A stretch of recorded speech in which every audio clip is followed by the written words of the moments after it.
एक बार एक बूढ़े आदमी को लेकर उसका बेटा और पत्नी हॉस्पिटल जाते हैं। वहाँ डॉक्टर से मिलते हैं। डॉक्टर जी, ये मेरे पति है। हाल ही में रेलवे ड्राइवर के काम से रिटायर हुए हैं, मगर अभी भी अपनी नौकरी के बारे में सोचते हुए हमें बहुत सता रहे हैं। हाँ सर, आधी रात को नींद से उठकर अरुणाचल एक्सप्रेस आने का टाइम हुआ है, जल्दी कैरेज बना कर दो, ड्यूटी चढ़ना है कहकर पुकारना। शताब्दी एक्सप्रेस से आने के वक्त तुम्हारे लिए कुछ लाओ क्या कहकर पूछना। ऐसे एक नहीं, बहुत सारे पागलों जैसे काम कर रहे हैं। उतना ही नहीं जी, सुबह सुबह यूनिफॉर्म पहनकर स्टेशन जाकर ट्रेन चलाने की जिद कर रहे हैं। वो टीसी और ड्राइवर आकर हमसे झगड़ रहे हैं सर।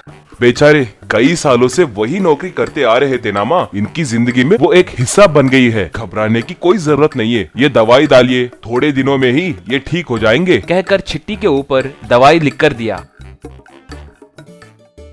थैंक यू डॉक्टर जी, शताब्दी एक्सप्रेस आने का टाइम हुआ है, मुझे जाकर सिग्नल देना है। वो सुनकर पत्नी और बेटा दोनों अपना सर पीट लिए। उस गांव में सिकंदर नाम का एक युवक रहता था। अगर कोई गलत काम करता तो वो उनकी खबर लेता था। वो हरदम सबके भलाई के लिए सोचता था। उस गांव में सिर्फ एक ही बस थी, सबको उसी बस में चढ़ना पड़ता था। उसका ड्राइवर और मालिक दोनों धर्मेंद्रा ही था। वो बहुत बड़ा कंजूस था, मौका मिलने पर टिकट के दाम बढ़ा देता था। एक बार सिकंदर बस चढ़ने के बाद उससे झगड़ने लगा। ये क्या है जी, ऐसे आपके मर्जी है, जैसे दाम बढ़ाए तो कैसे? हमें पैसे यूं ही नहीं मिलते ना, हम उतने पैसे नहीं दे सकते।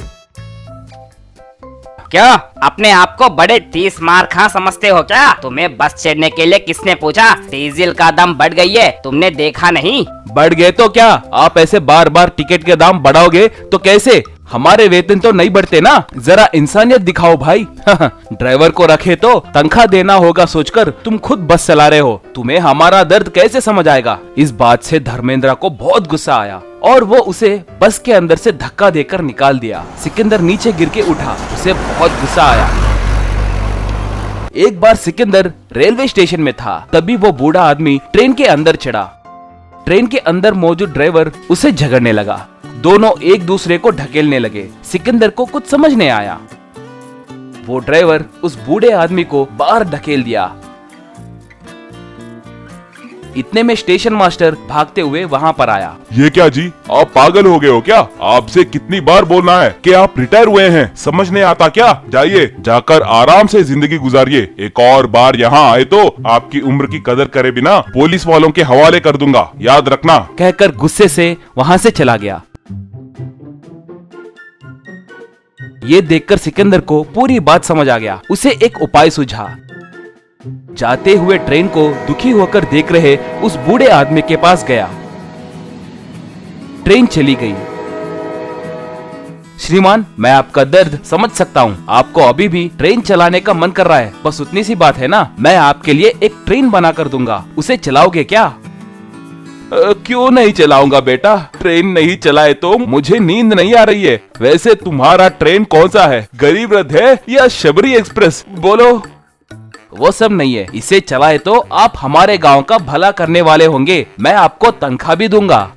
अच्छा काम करने के लिए मैं तैयार हूँ बेटा। बोलो बेटा, काम कब से शुरू करना है? बाद में सिकंदर एक कारपेंटर की मदद से बैम्बू ट्रेन को तैयार करके उसे टायर्स भी जोड़ा।